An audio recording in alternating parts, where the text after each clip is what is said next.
దేశంలోనే ఇచ్చిన మాటను నిలబెట్టుకున్న ఏకైక ముఖ్యమంత్రి జగన్మోహన్ రెడ్డి అని కాకినాడ సిటీ ఎమ్మెల్యే ద్వారంపూడి చంద్రశేఖర్ రెడ్డి పేర్కొన్నారు. కాకినాడలోని పలు డివిజన్లలో ఆయన వైఎస్ఆర్ ఆసరా 4వ విడత కార్యక్రమాన్ని ప్రారంభించి మాట్లాడారు. రాష్ట్రంలో ఉన్న ప్రతి ఒక్కరికి సంక్షేమ పథకాలు అమలు చేయడం జరిగిందని, రాబోయే ఎన్నికల్లో వైఎస్ఆర్సీపీ పార్టీని గెలిపించి ముఖ్యమంత్రిగా మరోసారి జగన్మోహన్ రెడ్డిని చేయాలని ఎమ్మెల్యే ద్వారంపూడి విజ్ఞప్తి చేశారు. సిటీలో 30,000 మందికి ఇళ్ల పట్టాలు ఇవ్వటం జరిగిందని, కొన్ని ఇళ్లు నిర్మాణాలు చేపట్టగా మరికొన్ని ఇళ్లు నిర్మాణ దశలో ఉన్నాయన్నారు. మరోసారి అధికారంలోకి రాగానే ఇళ్ల నిర్మాణాలు పూర్తి చేయడం జరుగుతుందన్నారు. ప్రతి ఒక్కరూ వైఎస్ఆర్సీపీ పార్టీ విజయానికి కృషి చేయాలన్నారు. అర్హులందరికీ సంక్షేమ పథకాలను అందించడమే వైసీపీ ప్రభుత్వ ధ్యేయమని పేర్కొన్నారు. సీఎం జగన్మోహన్ రెడ్డి ఎన్నికలకు ముందు ఇచ్చిన హామీలన్నింటినీ అమలు చేస్తున్నారని అన్నారు. ఇప్పటి వరకు ఏ ప్రభుత్వం అమలు చేయని విధంగా సంక్షేమ పథకాలను ప్రజలకు చేరువ చేస్తోందన్నారు. అమ్మఒడి, విద్యా దీవెన, రైతు భరోసా, చేయూత, వైఎస్ఆర్ ఆసరా వంటి నవరత్నాల ద్వారా ప్రజలకు పథకాలను అందజేస్తున్నట్లు చెప్పారు.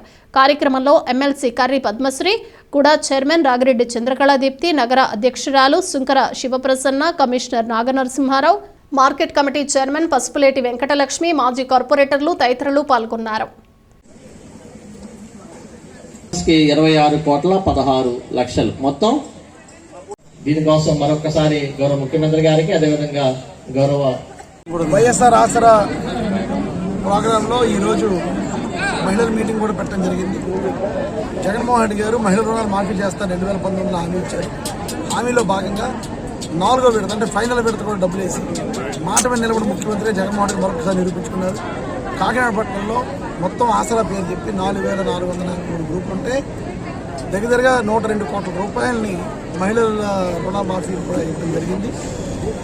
కష్టంలో ఉన్న ప్రతి ఒడికి పథకం వస్తుంది. అంటే ఆరోగ్యపరంగా ఆరోగ్యశ్రీ, చదువు పరంగా విద్యా దీవెన, వసతి దీవెన, అది చిన్నపిల్లలకి అమ్మఒడి, అదేవిధంగా పెన్షనర్లకి పెన్షన్లు, ఇటువంటివన్నీ వచ్చినాయి. కానీ అంటే కష్టం ఉన్నదానికి పథకం ఉంటుంది, కానీ మోసానికి పథకం అక్కడ చూడలేదు ఈ భారతదేశంలో. ఒక వ్యక్తి ద్వారా మోసపోయినందుకు గాను జగన్మోహన్ రెడ్డి పెట్టిన పథకం ఆసరా. చంద్రబాబు నాయుడు అనే వ్యక్తి 2014లో మహిళా సంఘాలు అందరూ మాఫీ చేస్తారు రుణమని చెప్పి రుణాలు మాఫీ చేయకుండా మోసం చేస్తే, మోసపోయిన మహిళలందరూ కూడా జగన్మోహన్ రెడ్డి పాదయాత్రలో వచ్చి బాధపడి వేడుకుంటే, నా అక్క చెల్లెలందరూ కూడా మోసానికి గురయ్యారని జగన్మోహన్ రెడ్డి భావించి పెట్టిన పథకం వైఎస్ఆర్ ఆసరా.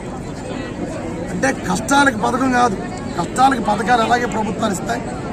మోసానికి కూడా పథకం ఉంది. ఆ మోసపోయిన వ్యక్తులకి జగన్ గారు ఆదుకున్న పథకమే వైఎస్ఆర్ ఆసరా. సందర్భంలో ప్రజలంతా సంతోషంగా ఉన్నారు.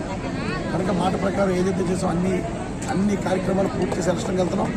ప్రజలంతా చాలా విశ్వాసంగా ఉన్నారు. జగన్ గారు గెలిపించుకోవడం కోసం తప్పకుండా కాకినాడని కాదు రాష్ట్రం మొత్తం మీద జగన్ గారు 175 గెలిచి తీరుతారని నేను